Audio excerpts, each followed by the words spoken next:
Now we're back at our Peppers menu and we're going to look at building out this text here using paragraph and character styles. First of all, we'll take a look at adding rule above, rule below, which we looked at in the beginner course, but we'll add it to the header or the menu item here.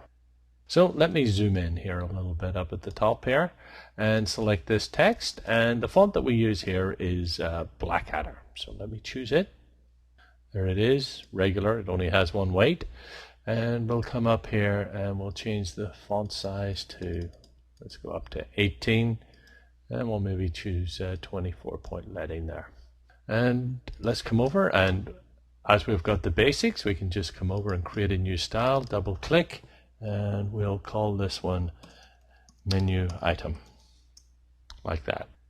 Now the nice thing about creating this is I can click the cursor away from it so that I can see the changes as I make them rather than having the text selected like this, in which case it's reversed out and you don't see the changes. So I'll just double click and come down here. We'll change the character color. We'll change it to red like that. Now we're going to put a paragraph rule above it. So we can select it, we can choose the rule on like that. There we can see the paragraph rule, and although it says rule above, it's sitting below, it's really sitting on the baseline. So we've got to make some adjustments. We can change the offset. Let me just try something, 0.16 like that.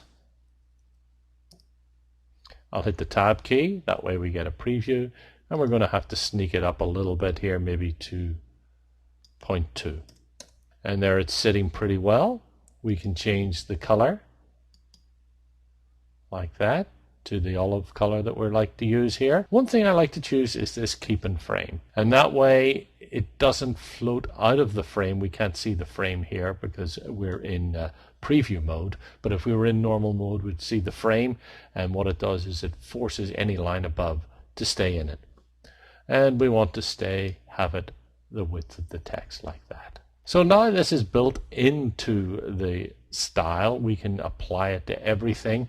And of course, if we need to make changes, for example, we wanted to add a rule below, we just double click in here, come in, paragraph rules, rule below, turn it on, choose a different color this time. We'll choose the dark green and we'll offset it. You don't do minus because it is a rule above, below. You put in the positive figure here, and we'll put 0.4, and there we could change it just to be the width of the text like that, so that you can have it sitting in it.